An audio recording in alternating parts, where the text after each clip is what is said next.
秋天的夜晚，空气中透着湿冷的雾气，笼罩在这栋荒僻山间的小屋周围，宛如一层阴沉的薄纱。这座老宅屋顶上长满了苔藓，黑瓦和破旧的木质窗框诉说着岁月的流逝。我和妻子刚搬进这里，房子的主人说这是他祖父母留下来的产业，由于年久失修，租金非常便宜。我们选择这里是因为想远离城市喧嚣，体验一段悠闲的生活。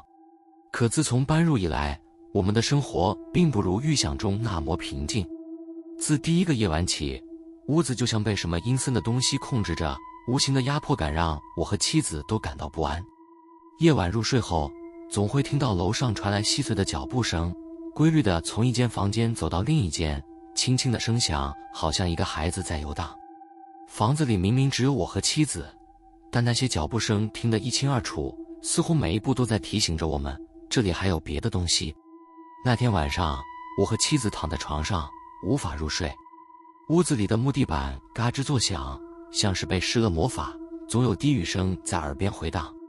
刚开始我们说服自己，那不过是老房子的正常声响，可久而久之，连妻子也开始怀疑起来。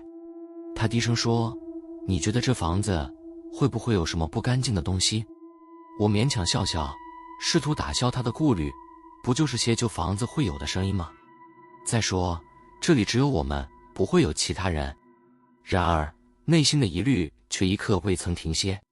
我白天在房子周围检查，确认了窗户和楼板的完整性，并没有什么异常。可到了夜晚，那诡异的脚步声依旧响彻在屋内。过了几天，我们开始互相讨论是否真的要继续住下去。某夜，当我正打算睡觉时，却听见从楼梯方向传来一声低低的敲门声，咚咚咚咚，声音轻缓，节奏分明，好像有人在有意识地敲打着门板。我瞪大眼睛，脑海中浮现出一种不祥的预感，侧头看向妻子，她的脸色也白得像一张纸。我们相互对视，压低声音，屏住呼吸地等着声音消失。可是那敲门声持续了一会后就停了，接着我们听到一阵细微的脚步声，缓缓地由远及近。我鼓起勇气走向门口，打开了门。门外是空荡荡的走廊，只有冷风灌进房内，让人感到一阵寒意。当晚我勉强入睡，但从此以后每晚都伴随着诡异的声音。几天后，我在村子里找到了这栋老宅的主人。经过一番交谈，我才得知这栋房子几十年前曾经住过一个家庭。屋主说话时有些犹豫，眼神也异常闪躲，似乎不愿提及这段往事。但在我再三询问下，他终于吐露了真相。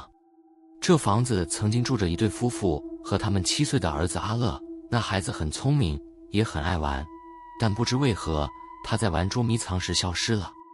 无论是屋里还是屋外，都找不到他的踪影。他神情凝重，似乎话到嘴边还有犹豫。最后那对夫妇实在受不了这种打击，离开了这里，房子也就空了很久。阿乐在屋子里失踪了。我不禁感到脊背发冷，脑海中不断浮现出那个夜里的脚步声。难道说，那脚步声就是阿乐的灵魂吗？那天夜里，我把这些告诉了妻子，决定隔天白天就在房子里仔细地找一找，看他能否找到什么蛛丝马迹。随着夜晚的降临，妻子神经高度紧绷，我则假装镇定，试图让她放松下来。可深夜时分，我们都听到了那诡异的声音，这次不再是轻轻的脚步声，而是来自我们床下的沙沙声，好像有什么东西在磨蹭地板。我和妻子对视一眼，鼓足勇气低头查看床下。我将手电筒的光线打向那里，只见一个小小的盒子摆放在床下，表面覆盖着一层厚厚的灰尘，仿佛被遗忘了多年。我小心翼翼地把它拿出来，擦去灰尘，却感到一阵莫名的寒意涌上心头。打开盒子，我发现里面放着几样旧玩具，一辆破旧的小汽车，一只小木马，还有一张泛黄的照片。照片里，一个笑容灿烂的小男孩正坐在秋千上，背后是这栋老宅的庭院。我轻轻呼吸着，心底涌现出强烈的不安。这时，阿乐，妻子惊恐地问道，脸色苍白如纸。就在我们凝视照片时，房间里突然冷风阵阵，我们抬头一看，赫然发现门口站着一个小男孩的身影。他苍白的脸上毫无表情，双眼无神地看着我们，身上穿着和照片中一模一样的背带裤，这样的模样简直就像照片里的男孩。我的脑海里闪过千百种想法，身体却僵住，无法动弹。他好像在看着你，妻子的声音颤抖不已。就在我们不知所措时，小男孩突然慢慢地抬起手，指向我们身后的衣柜。一股强烈的惊悚感骤然袭来，我硬着头皮走到衣柜前，将门打开。里面摆着一些我们之前放置的行李，并无异样。可就在我准备合上衣柜门时，背后却传来轻轻的一声帮我。我浑身汗毛竖起，回头看去，阿乐的身影依然在门口，只是眼神变得哀伤许多。我终于意识到，他的灵魂或许被困在这里，需要有人帮助他解脱。我鼓起勇气对他说：“阿乐，我会帮助你找到父母，让你安息。”第二天，我再次找到房子的主人，向他说明我们发现了阿乐的遗物。他沉默了片刻，最终愿意带我去见阿乐的父母。原来他们就住在山下的一个小村庄里。阿乐的父母年纪已大，当我提及阿乐的名字时，他们眼中噙满了泪水。母亲颤抖着接过照片，轻声喃喃：“我们一直以为他在外面，他真的在这里吗？”为了让阿乐的灵魂得到解脱，我们约定在老宅附近的山上举行一场简单的仪式。